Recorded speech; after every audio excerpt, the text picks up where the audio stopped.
Решил я как-то изведать новый способ похудения, для чего приобрел в аптеке целую пачку чая с романтическим названием «Летящая ласточка». Я сначала так понял, что после этого чая так немерено худеешь и летаешь, как и эта беззаботная птица. Но все оказалось гораздо прозаичнее. Эксперимент был начат с утра, в понедельник по приходу на работу.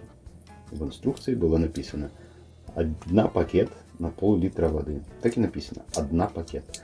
Почему я не насторожился в момент чтения инструкции, написанной таким языком, сказать сложно. Наверное, хотел побыстрее почувствовать себя ласточкой.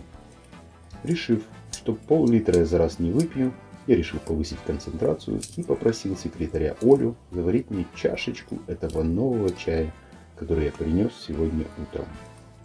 Через 15 минут, после того, как я насладился терпким вкусом нового напитка, я как ласточка летел по коридору, приложив руки к спине, к нижней части ее, с одной мыслью. Только бы успеть. Успел. Почему меня не разорвало, пока я бежал, я до сих пор не могу понять. И остаток дня прошел как у ласточки. В этих кратких, мимолетных полетах. Как в рекламе. И пусть весь мир подождет. Только от рекламы это отличалось полным отсутствием какой-либо романтики. В общем, затея провалилась на начальном этапе. Но главное было дальше. После короткой депрессии я задвинул коробку с чаем на самую дальнюю полку Олиного шкафчика с чайными принадлежностями и совсем благополучно забыл про нее. Прошло 3 месяца. В кабинете в очередной раз собралось совещание по какому-то мега важному вопросу. Срочность была такая, что совещание проходило в форме «пока вопрос не решим, хрен кто из кабинета выйдет». Прошло 3 часа. За это время успели поскандалить, помириться, но консенсуса так и не достигли.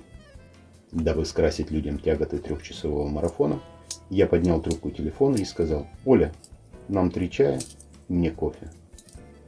Этой фразой я предрешил исход совещания и предопределил судьбу присутствующих на нем людей на остаток дня. Через 15 минут люди начали как-то неестественно ерзать и тихо постановать. Иваныч робко попросился покурить. «Курите здесь», — твердо сказал я и поставил перед ним пепельницу. «Нет, извините, я в кабинете не привык», — пробормотал Иваныч, выкуривавший у себя в кабинете по 2 пачки в день, и выскочил из кабинета, прокинув стол. Вслед за ним в течение 5 минут покурить выскочили и оставшиеся, чему я очень удивился, так как знал, что они не курят. Прошло 20 минут. Никто не вернулся. Это начинало походить на неуважение. Я вышел в коридор, пошел в курилку, дабы навести порядок и выяснить причину их нежелания продолжать совещание дальше. В коридоре я увидел, как из дверей туалета показался Иваныч. Он на секунду задержался на пороге, но потом, раскинув руки, со стоном бросился обратно, как птица, неожиданно обретшая долгожданную свободу. И тут меня осенило.